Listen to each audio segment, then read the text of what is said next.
ব্যৱহাৰ কৰি আহিছে।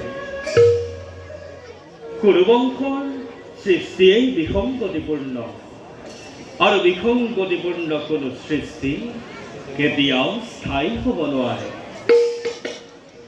পঞ্চ পাণ্ডৱৰ ঐক্য শক্তিৰ ওপৰতে আমাৰ ভৱিষ্যতৰ অখণ্ড আৰু ধৰ্মময় ভাৰত নিৰ্মাণৰ সপোন নিৰ্ভৰ কৰিছে।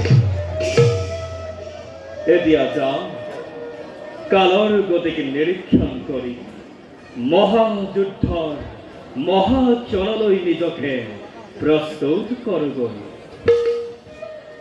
যথা ধৰ্ম তথা জয়, যথা ধর্ম তথা জয়, যথা ধর্ম তথা জয়।